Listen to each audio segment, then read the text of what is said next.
Hey out there, YouTube. Alright, so I know in my last video I mentioned I was going to talk about what is this? The MKM Isanzo. But I've been carrying this all day today, and it made me think about another video I wanted to do instead. So I'll get to the Isanzo next time, I think. But today I want to talk about a couple of things. One, I want to talk about specifically this knife, the Boker Vox F3. But I also want to talk about Boker knives, folding knives specifically, Boker folding knives, kind of in general, or at least my limited experience with them. So, we'll start real quick with the Boker Vox F3. This is a S30V titanium scales with the blue backspacer, the blue pocket clip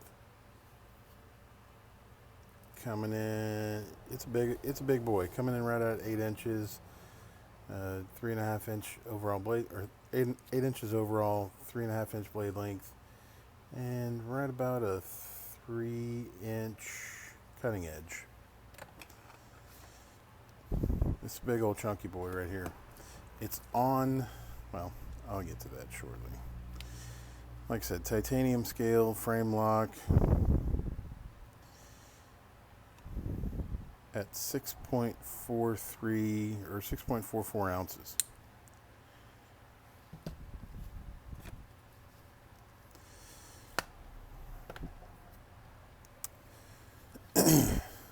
Titanium frame lock on nylon washers. Big old kind of a clip point buoy blade. Big old thick blade stock on it. I mean, this is a chunky boy right here.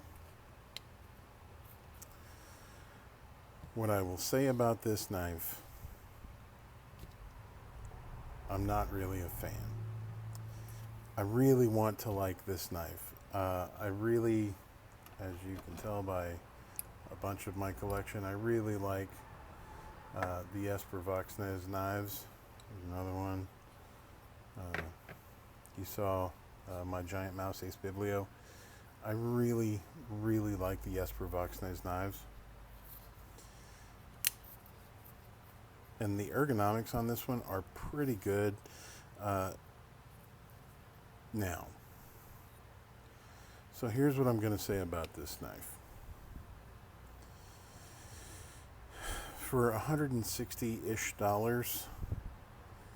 the backspacer is incredibly sharp. The action out of the box wasn't very good.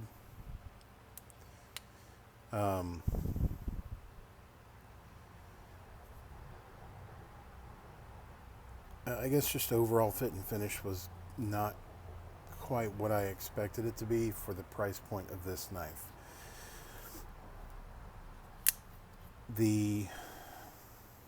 And for that price point, I'll be honest, I really expect more than the nylon washers for that price point. This knife, I have spent so much time trying to get the centering on this knife right and get the action right. So I don't know how well it's going to show up on camera. Let's see if I can't really see my camera. So right here, maybe it'll show up. There it is.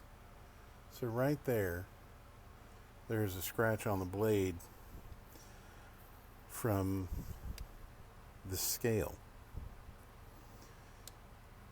Like at one point I was trying to get the centering right and trying to get the action right so that it was flickable.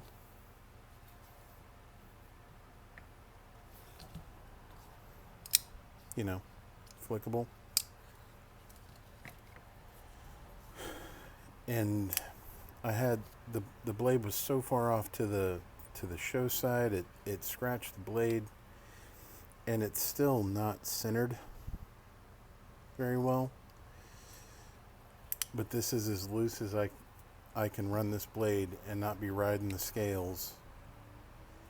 I mean, I've taken this thing apart and cleaned it probably 5 times, and the action feels smooth, it feels clean. This is not a flipping knife.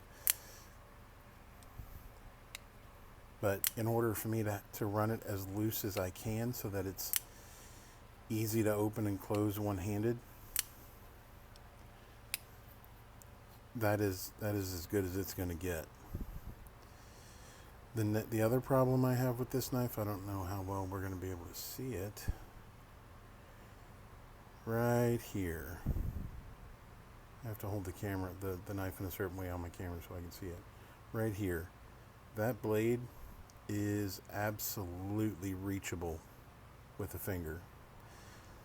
To pass a finger over this, if I were pressing down on this scale at all, I would catch that blade, the tip of that blade. That said, I really wanted to like this knife. I really did. But there's too many warts on this knife for this price point. Now, this problem with the blade being so close to the edge, I'm starting to wonder if this is a Boker issue, because this knife, the Boker Keyhone, designed by Lucas Burnley, another designer that I love his stuff. The first several times I was kind of handling this knife, just playing with it, moving it around in my hands, I noticed it felt like it was catching me.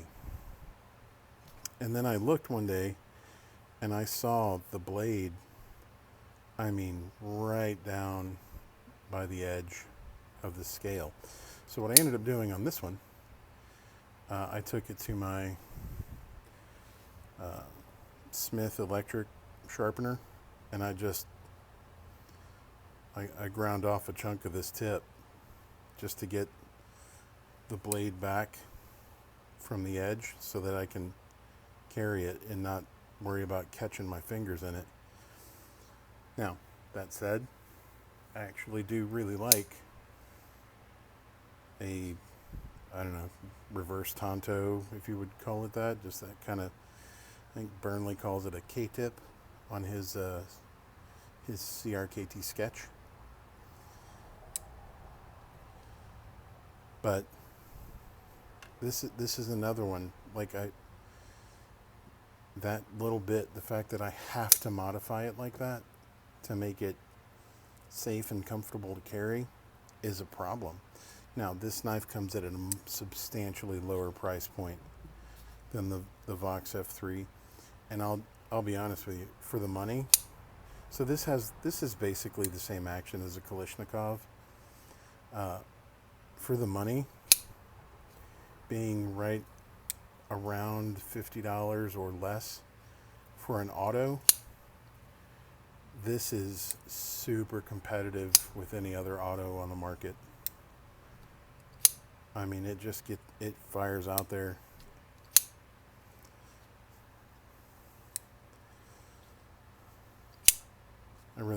I do love this knife, but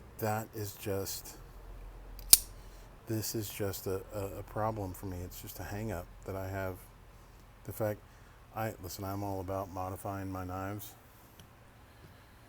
I'm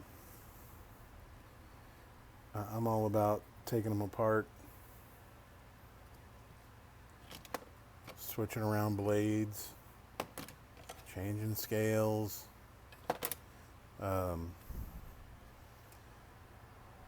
anodizing my pivots and pocket clips and that kind of stuff. I'm all about doing that kind of stuff on my own, but that's because I want to. The fact that I had to modify the shape of the blade for safety reasons, is a problem. So that really makes me wonder about Boker's folding knives. Now admittedly I haven't shown it, but I do have a Boker traditional that I really like. But, I mean, it's a traditional, they're different than a knife like this. And this is one that, because of its blade shape, I can't really get away with chopping off a big old chunk of the tip of it. You know, otherwise it's just going to end up like a big old block up there, and that's not going to look right. So this may be one that I'd just see if I can stick on the sharpener and sharpen away a little bit of it, just enough to get it to where that's not going to catch me. Because I'm telling you, if I press in just a little bit and pull my finger across, that will get you. So anyway, that's just my 2 cents on the Boker, specifically the Boker Vox F3, generally Boker folders. This is not necessarily a knife that I would recommend because of its price. It's just got too many little faults. Boker Keyhone, you know, if you're willing to make a slight mod to it, and I don't know about the Kalashnikovs. Haven't really handled them that much, just not more than this at a gun show, you know. But a knife like this, it costs, you know, more than $100 less than this one. Okay, I can recommend that. You know, as long as you're willing to make that mod, it's all right. All right, well, that's my 2 cents on Bokers. If you guys have any comments or questions, leave them down in the comments below. Have a great night.